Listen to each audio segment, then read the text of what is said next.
समस्त न्यूज में आपका स्वागत है। आइए नजर डालते हैं इस वक्त की खबर पर।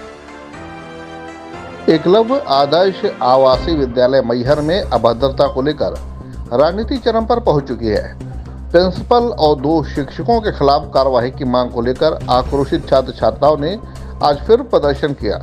इस प्रदर्शन में अभिभावक भी शामिल हैं, जो छात्र छात्राओं को जातिगत अपमानित करने के आरोप लगाकर एकलव्य स्कूल में अनुसूचित जाति जनजाति के स्टाफ की मांग कर रहे हैं। सतना जिले का आदर्श एकलव्य विद्यालय आज फिर राजनीति का अखाड़ा बना। सैकड़ों छात्र छात्रा स्कूल में तालाबंदी कर प्रदर्शन कर रहे हैं और प्रिंसिपल तथा 2 शिक्षकों पर मारपीट और गाली गलौज के साथ अभद्रता और जातिगत अपमानित करने के संगीन आरोप लगाकर हटाने की मांग कर रहे हैं।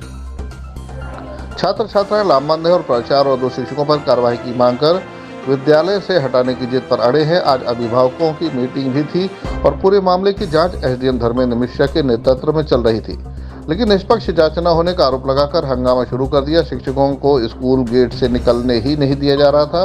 छात्र और उनके परिजन अभद्रता करने वाले प्रिंसिपल शिक्षक पर कार्रवाई की मांग कर पूरे विद्यालय में अनुसूचित जाति जनजाति के स्टाफ की पदस्थापना की मांग कर रहे हैं। आदिवासी आवासीय एकलव्य विद्यालय पर आज सुबह से हंगामा चल रहा है। छात्र अपनी मांग पर अड़े हुए हैं। हालांकि प्रशासन जांच के बाद उचित कार्रवाई और स्टाफ को हटाने की मांग को लेकर शासन को अवगत कराने की दलील दे रहे हैं, लेकिन यह मामला सुबह से शाम हो गई मगर अभी तक मैहर के सभी अधिकारी सुलझाने में नाकाम दिख रहे हैं। लगातार छात्र छात्राएं कलेक्टर सतना को आने और अपनी बात रखने को लेकर अड़े हुए हैं, लेकिन कलेक्टर अभी तक विद्यालय नहीं पहुंचे हैं और छात्र छात्राएं धरने पर बैठे हुए हैं। इसमें जो प्रिंसिपल सर लोगों के द्वारा गाली दिया गया और बाबू के द्वारा मारपीट किया गया, तो मैं यही कहना चाहूँगा कि जो जिस हाल पर ये हो रहा है, यहाँ पर जाति पात को बीच में लाया गया, तो मैं ये कहना चाहूँगा कि ऐसे टीचरों को शिक्षा के परिसर में रहना ही नहीं चाहिए। सीधे उनको खत्म ही करो जड़ से। ऐसा रहेगा तो आदिवासी विद्यालय में ऐसे होता ही रहेगा। ये कभी खत्म होगा ही नहीं। हम लोग का आवाज ऊपर तक जाता ही नहीं। पहली बात हमारे एसडीएम के द्वारा कुछ नहीं सुना जा रहा है। एसडीएम के द्वारा 9 तारीख को इस छात्रों के द्वारा जब ये हुआ आवाज उठाया जा रहा था, तो एसडीएम ने सीधे ये बोला था कि जो आवाज उठाता है तो उसको हम डिस्ट्रिक्ट कर देंगे, यहाँ से ट्रांसफर कर देंगे, मतलब दूसरे क्षेत्र में भेज दिया जाएगा जो आवाज उठाएगा। तो ये बताइए, तो धमकी कहा है ना? सीधे सीधे बोलिए आप लोग, ये धमकी कहा है ना? हम लोग उस दिन भी मैं यही जब आए थे, डीओ सर सभी लोग आए थे, एसडीएम सर, हम लोग बस यही मांग कर रहे थे कि इनको यहाँ से निकाला जाए। ये लोग, ये आशुतोष सर और प्रिंसिपल सर, ये दोनों बाकी स्कूल में रहेंगे तो कुछ भी कोई नहीं कर पाएगा। न पढ़ाई में कुछ कोई फोकस कर पा रहा, न कहीं कुछ फोकस कर पा रहा। बस भाई बहन भी साथ में बात करते हैं तो बस यही लैला मजनू नाम से दे दिया जाता है कि लैला मजनू है। तो वो बोले कि अभी कुछ नहीं कार्रवाई होगी इस चीज़ की, बोले कि जब पेरेंट्स मीटिंग और कलेक्टर सर से होगी, बट आज कुछ नहीं हुआ। न कलेक्टर सर आए न कोई आया। पेरेंट्स मीटिंग में न हम लोग की माँ को सुना गया।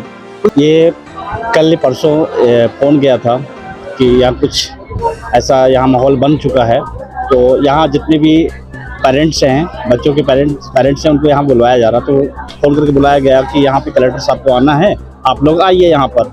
तो हम लोग सभी पेरेंट्स यहाँ पर एकत्रित हुए, लेकिन यहाँ पे जो पेरेंट्स मीटिंग जो रखी गई थी उसमें जो मामला है वो मामला उठकर नहीं आया। सिर्फ एक ही बात रखी गई है कि मतलब यहाँ पे ये सुविधा दी जाती है, इससे कुछ नहीं। जो मामला वर्तमान वो चीज़ नहीं हो पा रहा है। भाई हम मामला क्या है भैया? मामला ये चीज़ है कि हमारे पास सिर्फ बच्चे का फ़ोन है। क्या नाम वार्डन है, वार्डन के द्वारा 12 बजे रात हमारे यहाँ पे गई हैं और क्या कमरे में जाकर उन्होंने हमारी फ़ोटो उन्होंने खिंचवाई है ना, और अभद्रता व्यवहार किया गया, लैला मजनू बोला गया। ये सब चीज़ें कि हम एक बच्चे को मान सकते हैं कि बच्चे के साथ ऐसा हो सकता है, लेकिन यहाँ तो सभी बच्चे एक जैसे बोल रहे हैं। ये नहीं, मतलब ये कई सालों से चलता आ रहा है। तो ये क्या मांग है? हमारी मांग ये चीज़ है, जो घटना हुई है यहाँ पर ट्राइबल डीओ से भी जांच न कराई जाए, क्योंकि मैं जानता हूँ कि यहाँ पे कोई भी जांच इनके द्वारा नहीं किया जा सकता है, क्योंकि इनके बस का नहीं है। यहाँ पे हमारे एसडीएम साहब भी हैं, इनके द्वारा भी हमको नहीं लग रहा कि सही तरीके से जांच हो पाएगी। तो उच्च जांच इसमें किया जाए। जो दोषी है, जो प्रचार है, और यहाँ पे जो स्टाफ है, जो दोषी स्टाफ है, उनको भी यहाँ से जो बच्चों की मांग है उस पर कार्रवाई की जाए। बच्चियों का दोष आरोपण है कि टीचर लोग अच्छा व्यवहार नहीं करते हैं, बच्चियों को गलत गालियां देते हैं, ठीक है, हम तो अपने घर में रहते नहीं जानते, पर एक बच्चे का झूठ, सारे बच्चे थोड़ी झूठ बोलेंगे। जब इस तरह व्यवहार यहाँ बच्चों के साथ हो रहा है, जब ना बोल रहे हैं मारपीट, अब ये कहते लड़कों के साथ करते हैं, लड़कियों के साथ दुष्व्यवहार करते हैं। अब बच्चे टीचर से सवाल न करेंगे तो किससे सवाल करेंगे? टीचर से ही ना बच्चे पूछेंगे। अब वो अगर बच्चियां जाती हैं पूछने तो बोलते हैं लैला मजनू है क्या? उधर ये बच्चियां को हम लैला मजनू करने भेजे हैं? कहते हैं, हम तो कहते हैं नौ दुर्गा में लड़कियों को ना दिन पूजा जाता है, देवियों का रूप लेके। यहाँ देवियों का अपमान होता है। यहाँ बच्चियों के साथ स्कूल में क्या हो रहा है इसके बारे में कोई जानकारी नहीं मिली है। यहाँ मात्र ये जानकारी मिली है इतना खाने के लिए आता है, इतने का बेड मिला है, इतने कमरे मिले हैं, इतनी कुर्सियां मिली हैं, पेन कॉपी, इतनी सुविधाएं हम इतनी देते हैं। 1800-1700 में बच्चे को हम क्या खिला सकते, इतना खिलाते हैं। गैस का खर्चा ये आता, मात्र यहाँ पेरेंट्स मीटिंग में खर्चा बताया गया।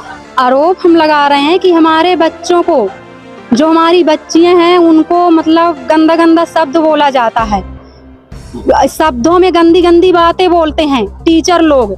हमारे बच्चों को अशब्द बोला जाता है, जाति जनजाति में आवाज उठाते हैं कि जाति जनजाति का हम छुआ पानी न पिएंगे। हम बस हमारे बच्चों को हम ये मांग करना चाहते हैं, हमारे बच्चों को शिक्षक जो हैं अशब्द न बोले, उनको गंदी शब्द के उपयोग न करें। हम शिक्षा यहाँ देने के लिए, मतलब पाने के लिए बच्चों को भेजे हैं। गंदा शब्द उपयोग करके हमारे बच्चों को क्या शिक्षा देंगे?